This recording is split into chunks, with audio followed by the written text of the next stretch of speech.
There's a special relationship between TV meteorologists and their viewers, a particular closeness and loyalty. Maybe it's down to the shared human experience of weather. Maybe it's the increasing frequency of extreme weather, the sometimes life-saving importance of the information they share, and the predictions they make. In the world of news, weather holds a unique importance, and it also fosters a unique intimacy. But the weather is changing in TV meteorology. Predictive technology is improving in bounds, and so is the technology that newsrooms use to present the weather. Climate change is interlacing with the daily forecast and weather reporting. And meteorologists themselves are getting savvier, building strong relationships with their viewers on social media and bolstering their personal brands. I'm Michael Depp, editor of TV News Check and your host for Inside the Media, the show that looks at the business of the news and the people who make it.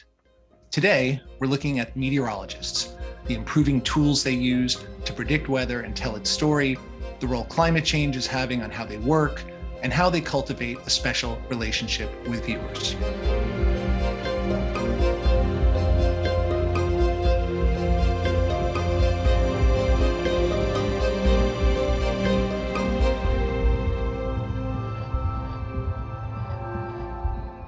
My guests this week are veterans in the world of TV weather. Natasha Ramsahai is a meteorologist with CityNews in Toronto, and Chris Scott is the head of meteorology for the Weather Network, which is owned by Pelmorex and headquartered in Oakville, Ontario. Welcome to you both. Thank you. I think we need to say right off the top that not everyone who presents the weather on TV is a meteorologist. Natasha, in Canada, it's often the case that they are not, isn't it? Yeah, I think, Canada's kind of lagging. We've always lagged the US in that respect, with the TV weather presenters being just that, weather presenters. The number of meteorologists on air on the local level has definitely grown over the years. And I think this is really directly related to our university system here. Whereas in the States, you can go to school and get a broadcast meteorology degree. In Canada, you either get a broadcast degree or a journalism degree or a meteorology degree. It's really difficult to find a program that sort of combines the two. So that is that direct correlation as to why we don't have a lot of meteorologists on air.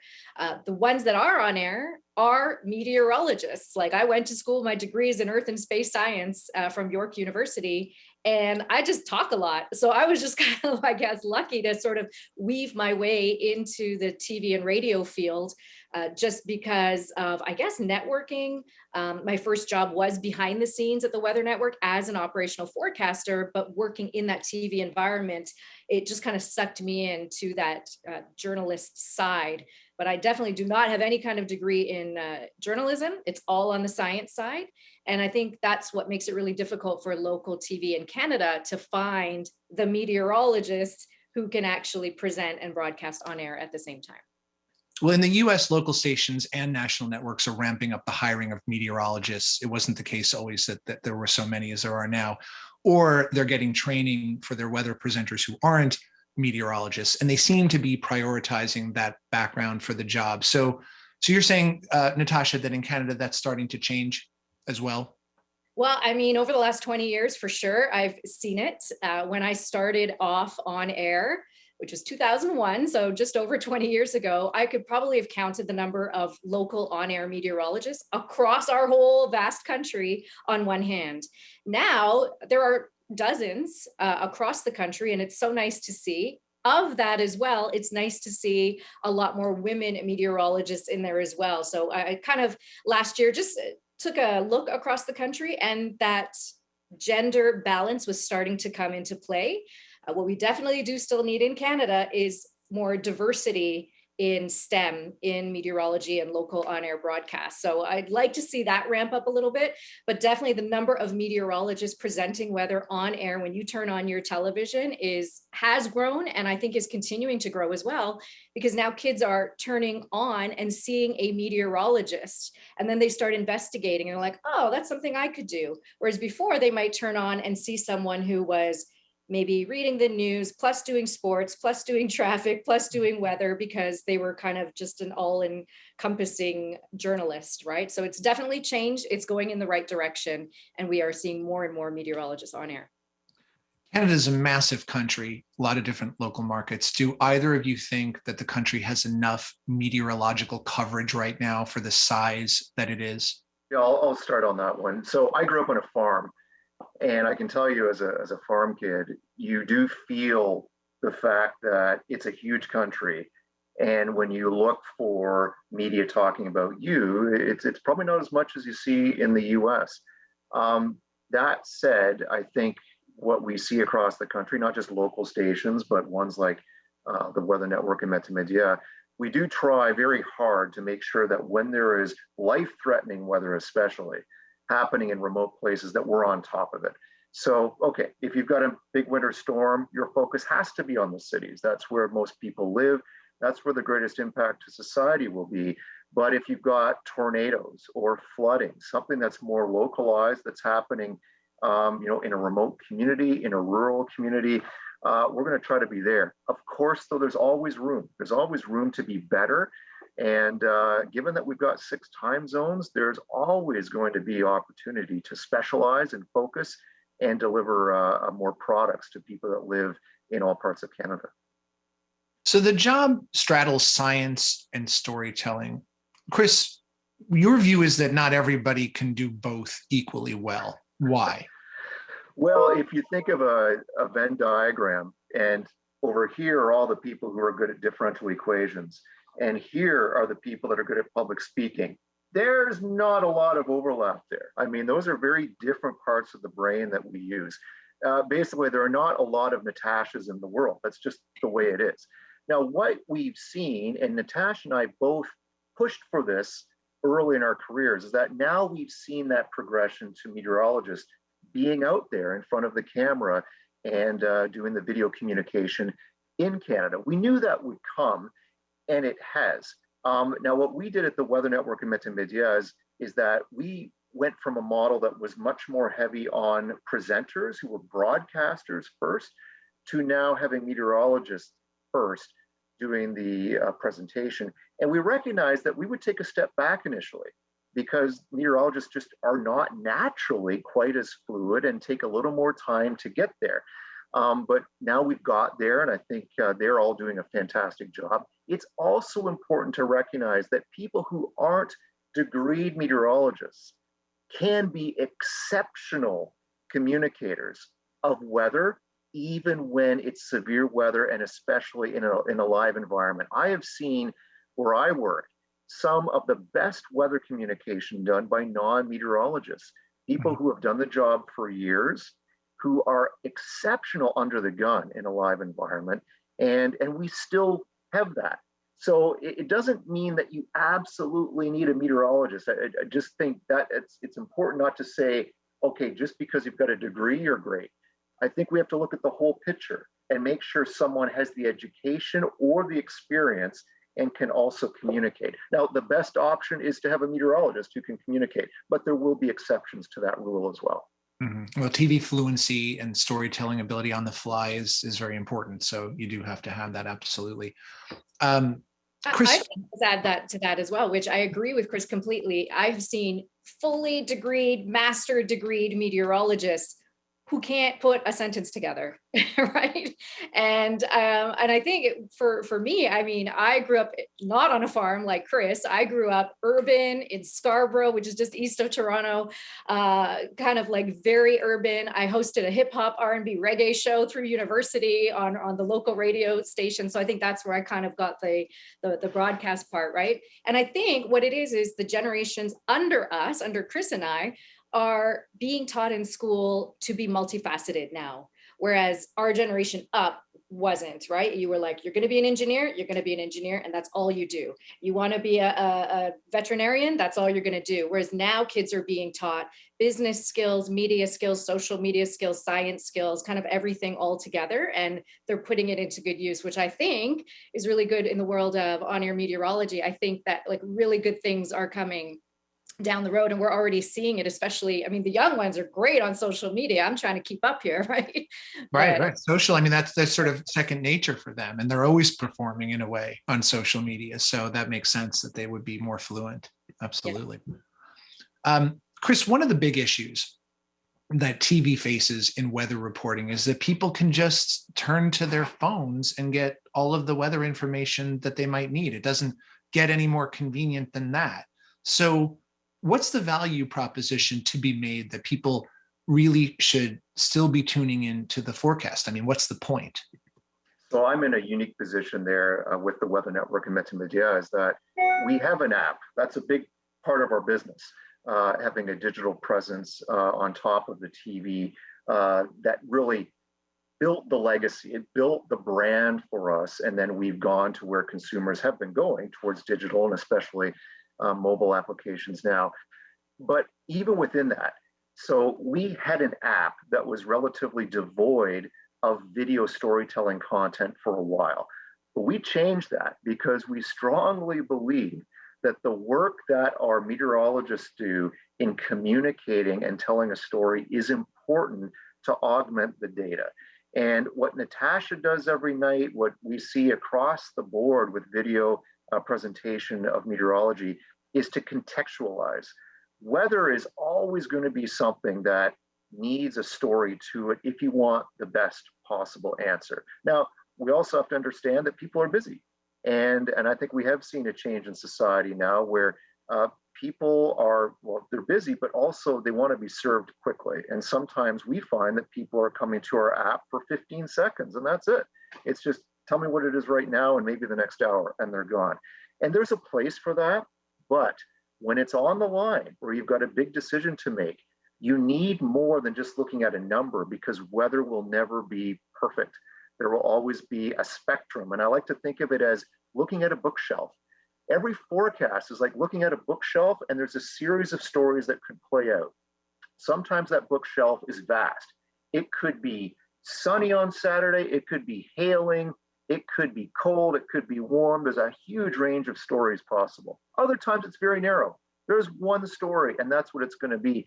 And that doesn't come through on the data side. If you're just looking at a number, that's where you need the story. And that's why I think there's a lot of relevance in what Natasha and video meteorologists across the country do.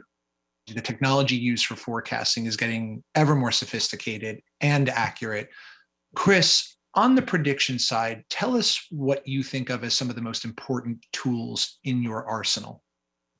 Well, computer models really are the foundation of modern weather forecasting. And to understand how weather works, you have to realize that the weather that's happening in China will affect the weather that's happening in Canada, will affect Spain and around and around. So it really is a global challenge, and we need the data from all over the place. And we're fortunate in that many years ago, back in 1950, there was the World Meteorological Organization created to basically make sure that data was shared. And the way that most private meteorological companies work is that we take in data from government providers like Environment and Climate Change Canada. They run big fancy computer models, and then we take those in and then we do our own processing on that. We have our own secret sauce that we add to it, whether that's at the Weather Network and Meteorologists, whether that's Natasha looking at all of this data that's coming in and putting her own experience on top of that. So without those models, we really couldn't do the job we do as well as we could. That's by far and away the biggest piece of technology we have. And then we add to that to make sure that, you know, you've got a viewer speaking about phones versus TVs. We have television viewers who are maybe in a generation that aren't used to having phones. And they need that information. And what we can do is we can take all the technology we have, make a great forecast, and get a prediction out to them or get a warning out to them about where a storm is in the middle of Saskatchewan in July. You know, that's to me where it all comes together. All the fanciness of it comes down to one person making one decision to go to their basement, which can save their life. Right, right. Natasha, what are some of the most important tools that you use for prediction? Yeah, well, I mean, it all starts with the numerical weather models for sure. I probably look at least 5 every single day, minimum 5, upper air charts included, tephograms, all these fancy little programs that we can get, and analyzing them. And it is very subjective in nature, right? Chris can look at the exact same model as me, and we'll come up with maybe not completely different forecasts, but slightly different forecasts, right? And that's based on your experience. I also think that I always start with verification. So how did my forecast pan out yesterday? Because then you can start learning the model biases at the moment. And I think viewers, and I want to say the armchair meteorologists, but I hate that term, but the sort of weather enthusiasts, let's put that out there instead, that are more like are the weather observers out there. There are eyes and ears on the ground. So they really help with our nowcasting. So when there's a storm in play, yes, we've already got the forecast done, right? So say for this afternoon, we know thunderstorms are hitting. They're starting around 3 o'clock to the northwest. By 3:30, they'll be downtown. Cool. But the guys on the ground and gals on the ground, they sort of verify real time what's happening. And then we can massage and adjust our nowcast in the short term, the very short term at the same time. So it definitely helps in that regard. So the more people we have as weather observers for on the ground observations, the better our near-term forecast is going to be. And like Chris had mentioned, teleconnections, we're not just looking at local weather models, but you've also got to know, is it La Nina coming up? Is it El Nino? What's happening with the Arctic Oscillation, that kind of thing to keep in the back of your mind. And all these sort of grander things that are happening on Earth as well as in outer space as well, right? And things like what's happening with the sun and at that moment.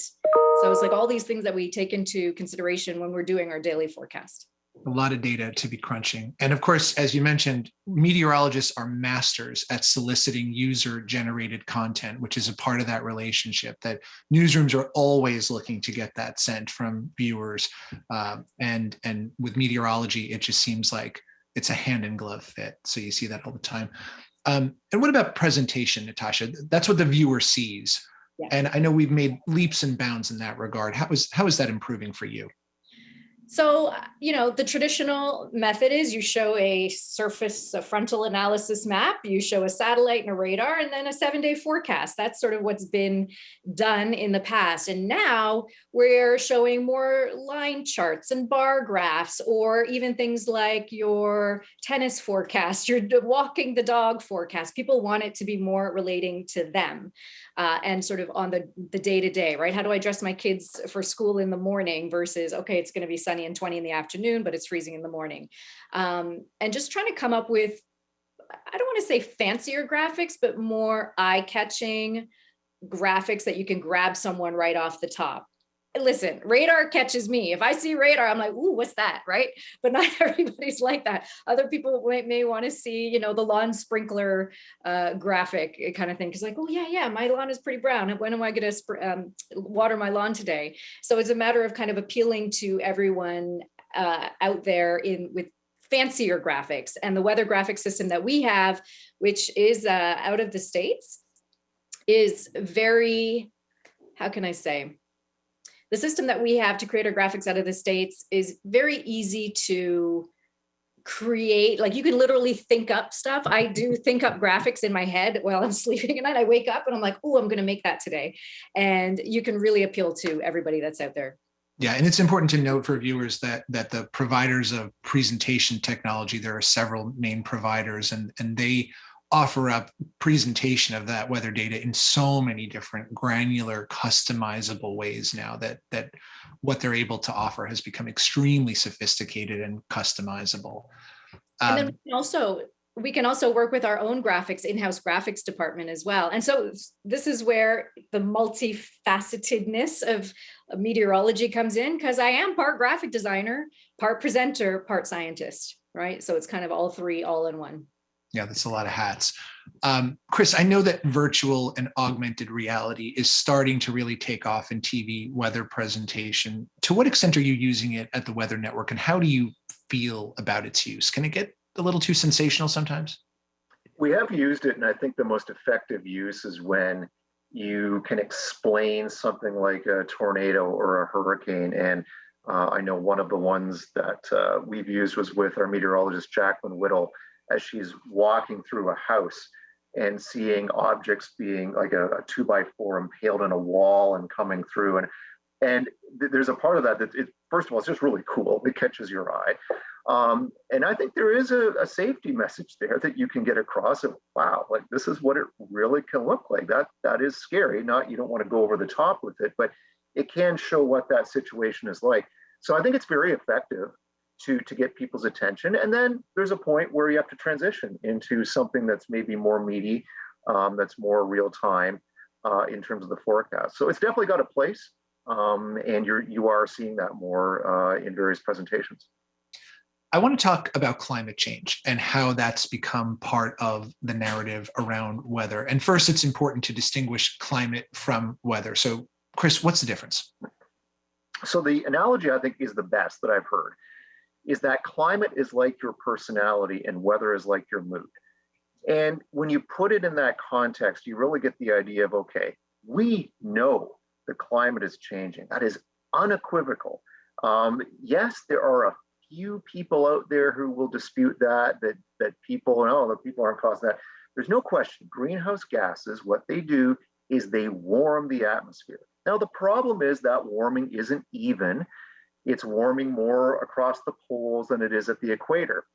So what all this does is it obviously will change the way the atmosphere is responding in real time. And that's what weather is. Weather is just the way the atmosphere is responding to all the forces at play. The sun is one of the most important forces, and the spin of the earth is the other. So relatively speaking, what we're doing to our weather is a small part of those bigger forces. But over time, that does become important. And we are seeing changes in our climate and by extension, our weather. So Ontario may not yet be experiencing quite the extremes that people are seeing in British Columbia, for instance, but almost everywhere the high temperatures are getting higher. We're seeing an extension of fire season and an uptick in events like hurricanes and tornadoes. Natasha, in light of all of this, where and how do you discuss where climate change factors in, if at all? Yeah, I would say that yes, Ontario has been seeing the effects of climate change 100%. Anything that's happening is becoming more extreme. So when we get remnants of hurricanes coming up, they're becoming more and more frequently like Hurricane Hazel back in '54. When we get an intense rainstorm, it's more intense. Things are lasting longer. It's when we get into a cold spell, it's colder than average for longer than normal. And so I think people are always tweeting me like, oh, well, this is weird, or what's this about? This is not normal. And so they're recognizing it. They may not be linking it to climate change, but I think we, as sometimes the only scientists that people see on a daily basis, it is our job to kind of link the two for them. What I have found is it's so much easier, going back to the States again, to get that climate information on a daily basis to be able to tie it into our weather forecast. There is a company called Climate Central in the US that does create graphics for all of the local meteorologists and for national as well. And they put together some great information based on data that, it may be something like, let's see, crickets. Right? Like why are there more crickets in Arizona this year? And they've literally put the data together so that the local meteorologists can take this graph that's already made for them and talk about the cricket situation in Arizona on the local news tonight. That info is a lot more difficult to get on a daily basis in Canada.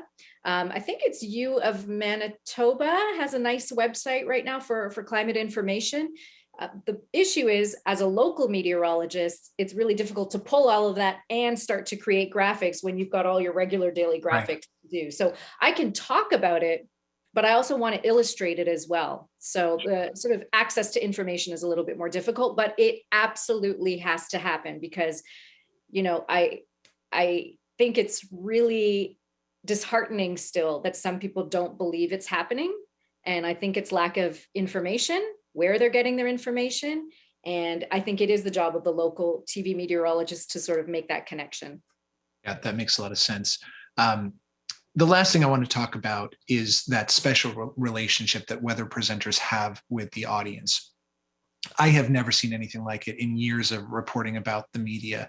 Very often people feel like they know you. They seem to feel very comfortable about reaching out directly, sharing pictures and information with you.